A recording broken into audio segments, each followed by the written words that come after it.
मैं 20 बार कोई नाम हमको कोई बता दे कि राम राम बोलिए, राधे राधे बोलिए, चाहे अपने सदगुरु बोलिए, कोई भी नाम मैं 100 बार बोल देता हूँ। भव सिंधु का मतलब समझते हैं? जन्म मरण का चक्र खत्म हो जाना, आपके जीवन से द्वैत चला जाना, दैहिक ताप मिट जाना। मिट जाएगा, मिट जाएगा, संभव है। गुरु नानक देव ने भी कहा, एक दृष्टि संसार कर जाने योगी कहिए सोई।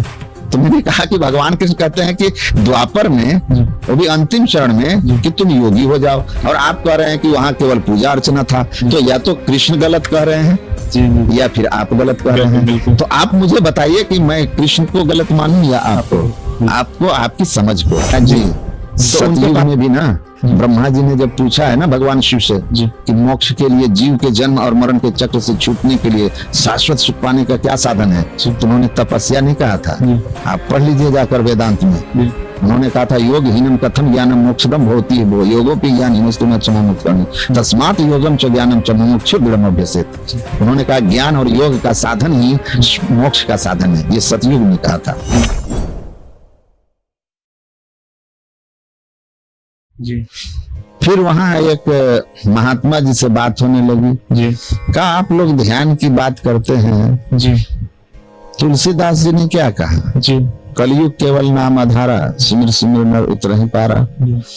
मैंने कहा बिल्कुल, एकदम तुलसीदास ने सही लिखा।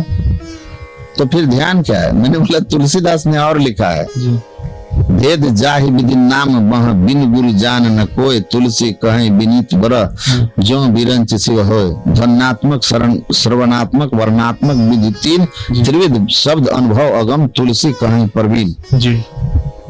तो मैंने कहा आप एक बात बताइए। उन्होंने कहा कि सतयुग में जो था तप की महिमा थी, तप से लोगों को मुक्ति मिलती थी। त्रेता युग जो हुआ, त्रेता में यज्ञ होते थे, असुमध्य यज्ञ, ये यज्ञ वो यज्ञ। कलयुग में, द्वापर में जो था वो पूजा अर्चन था। कलयुग में केवल नाम है, परमात्मा का नाम लीजिए। मैंने कहा बिल्कुल यही है ना? तो हाँ, मैं ये बताइए, आप तो भगवान कृष्ण की नगरी में हैं, और भगवान कृष्ण द्वापर के अंतिम चरण में युद्ध भूमि में, जहां समय की बहुत कमी थी, अभाव था, अर्जुन को युद्ध के लिए प्रेरित कर रहे हैं और अर्जुन को समझा रहे हैं। और अर्जुन जब कहता है कि भगवान आपने बहुत बातें कही, मैंने सबको सुना, लेकिन अब मुझे आप अपना निश्चित मत बता दीजिए कि मैं करूं क्या। तो भगवान कृष्ण ने अर्जुन को क्या कहा था? तपस्वी भी धिको योगी, ज्ञानी भ्योपि मतोधिका, कर्मी व्यधिको योगी, तस्मात् योगी भवार्जुना। वो द्वापर के अंतिम चरण में कह रहे हैं कि तपस्वियों से बढ़ के योगी होते हैं। बड़े बड़े धर्म शास्त्रों को जानने वालों से, धर्म शास्त्र के ज्ञानी, उससे बढ़कर योगी होते हैं। बड़े बड़े कर्म कांड करने वाले, बड़े बड़े कर्म कांड मतलब बड़े बड़े यज्ञ, यज्ञों को करने वाले, उनसे बढ़कर के योगी होते हैं। इसलिए हे अर्जुन, मेरा निश्चित मत है कि तुम योगी बनो। तो मैंने कहा, उन्होंने तो कहा योगी बनो, योगी बनो, और योग की परिभाषा भी बता दी। योग की परिभाषा भी बता दी, समत्वम योग उच्यते। सफलता असफलता में सम रहना योग है। तो सफलता और असफलता दोनों में सम कैसे रहें? तो उन्होंने कहा सर्व द्वाराणि संयम मनो हृदय निरुद्ध च मूर्धन्याधायात्मना प्राणमास्तितो योग धारणम। अपने संपूर्ण शरीर में फैली हुई चेतन की जो धार है, ज्ञान में धारा है, जिससे तुम्हारा शरीर ज्ञान में है, उसको सभी इंद्रियों के घाटों से समेट करके जहां से वह फैलती है, उस योग हृदय 10वें द्वार शिव नेत्र में केंद्रीभूत कर दो, और तब तुम योगी हो जाओगे। गुरु नानक देव ने भी कहा, एक दृष्टि संसार कर जाने योगी कहिए सोई। तो मैंने कहा कि भगवान कृष्ण कहते हैं कि द्वापर में, वो भी अंतिम चरण में, कि तुम योगी हो जाओ, और आप कह रहे हैं कि वहां केवल पूजा अर्चना था। तो या तो कृष्ण गलत कह रहे हैं या फिर आप गलत कह रहे हैं। तो आप मुझे बताइए कि मैं कृष्ण को गलत मानूं या आपको आपकी समझ को। तो उनके पास उत्तर ही नहीं था, मौन हो गए, निरुत्तर हो गए। मैंने कहा महाराज जी, सतयुग में भी ना ब्रह्मा जी ने जब पूछा है ना भगवान शिव से कि मोक्ष के लिए, जीव के जन्म और मरण के चक्र से छूटने के लिए शाश्वत सुख पाने का क्या साधन है, तो उन्होंने तपस्या नहीं कहा था। आप पढ़ लीजिए जाकर वेदांत में, उन्होंने कहा था योग हीनम कथम ज्ञानम मोक्षदम भवति भो योगोपि ज्ञान हीनस्तु न च मुमुक्षुर्मि तस्मात् योगम च ज्ञानम च मुमुक्षुर दृढ़म अभ्यसेत्। उन्होंने कहा ज्ञान और योग का साधन ही मोक्ष का साधन है, ये सतयुग में कहा था। अब भगवान राम ने भी हनुमान जी से कहा था, उनको कहना था जाकर यज्ञ करो, त्रेता है, लेकिन हनुमान जी को उन्होंने कहा कि बहुत शास्त्र कथा कंथारो मंथे न वृथे किम अन्वेष्टव्यम प्रयत्ने न मारुति ज्योतिरांतरम। त्रेता में स्वयं भगवान राम ने कहा हनुमान जी से कि बहुत सारी कथाओं को मतने से क्या लाभ, क्योंकि बहुत सारे धर्म शास्त्र को जानने वाले से ज्ञानी श्रेष्ठ, योगी श्रेष्ठ होते हैं। तो उन्होंने कहा क्या लाभ, अत्यंत यत्नवान होकर तुम अपने अंदर की ज्योति का खोज करो, और अंदर की ज्योति जो है ना, जो खोजने का तरीका है ना, वही योग है। मूर्धन्याधाय आत्मना प्राण मास्तितो योग धारणम, मूर्धा में अपने प्राण को ले जाओ। जागृत में दोनों आंखों के मध्य में प्राण होता है, जीवनी शक्ति होती है, चेतन होता है। स्वप्न अवस्था में कंठ में होता है, मन बुद्धि इंद्रियों के, मन बुद्धि चित्त अहंकार के साथ, इसलिए स्वप्न अवस्था। गहरी नींद में चित्ते के करना है सुषुप्ति ही। गहरी नींद में केवल चित्त इंद्रिय रहती है, वो हृदय स्तंभ के, वो हृदय में रहता है। ये तीन अवस्थाएं रोज होती है, लेकिन योग की जो विद्या है ना, योग की विद्या है ना, योग विद्या से युगल दृष्टिधारों को जोड़ लिया जाता है शिव नेत्र में सहजता से, और तब फैली हुई चेतन की धारें सिमट करके मूर्धा में जाती है, ऊपर की ओर उठ जाती है, और तब वहां उसको प्रकाश मिलता है। तो ये है भगवान राम का उपदेश, ये है भगवान कृष्ण का उपदेश। द्वापर में, त्रेता में ब्रह्मा को शिव कह रहे हैं, सतयुग में, और आप कलयुग में ना किसी भी संत की वाणी में पढ़ लो, गुरु नानक कौन से काल में हुए थे, संत कबीर कौन से काल में हुए थे।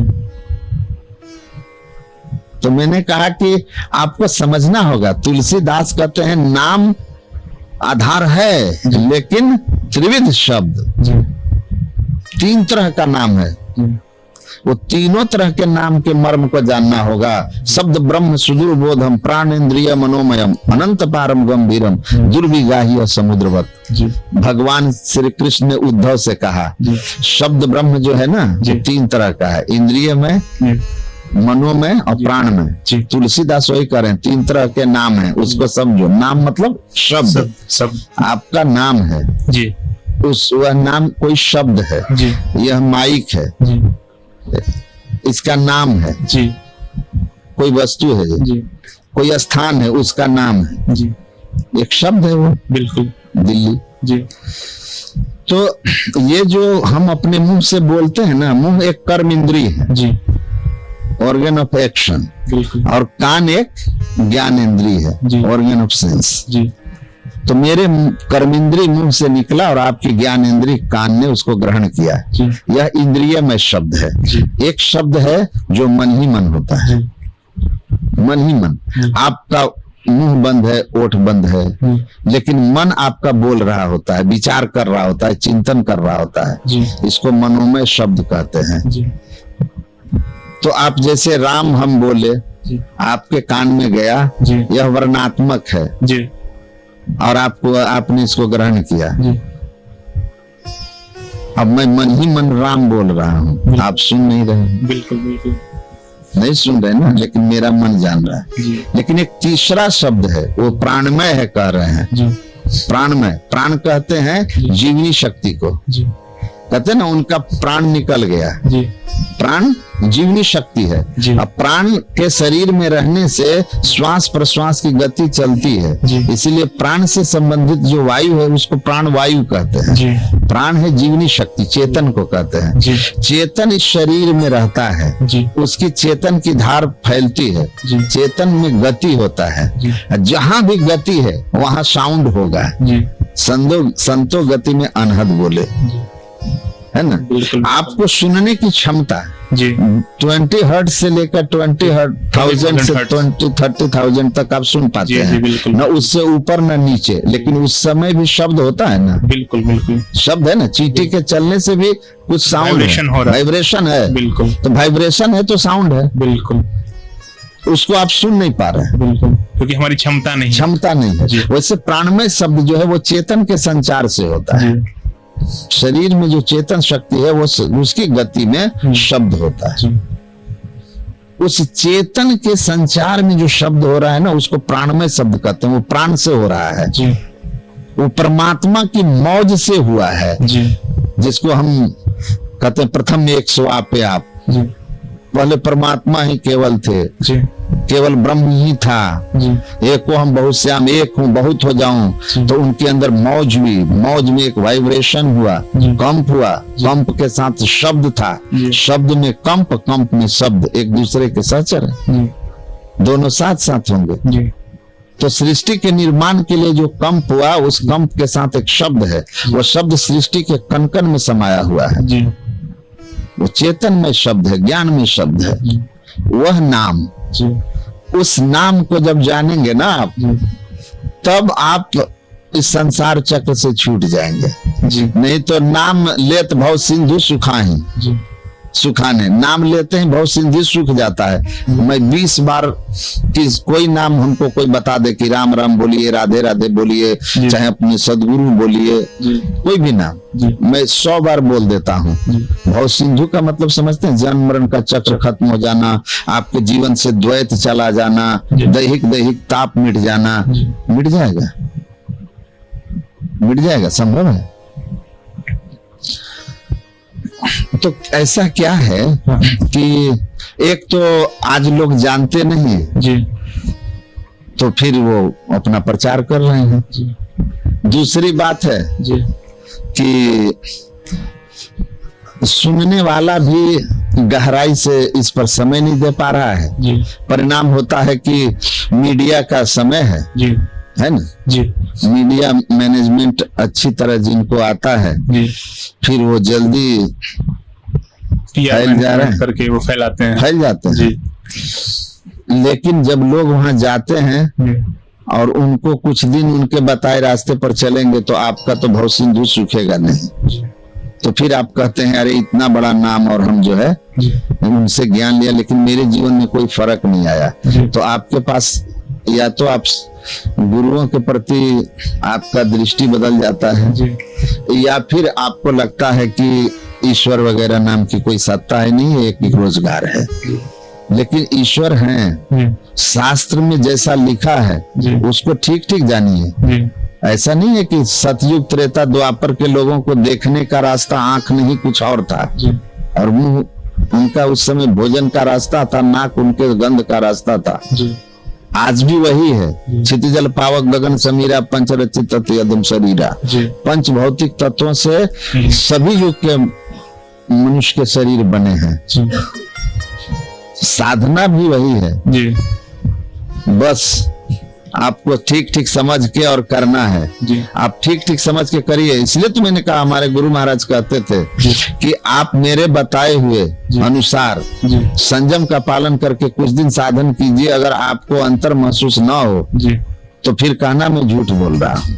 आप करो नहीं और पहले ही कह दो ना जी, तो यह अन्याय है। बिल्कुल बिल्कुल अन्याय है। बिल्कुल बिल्कुल बिल्कुल।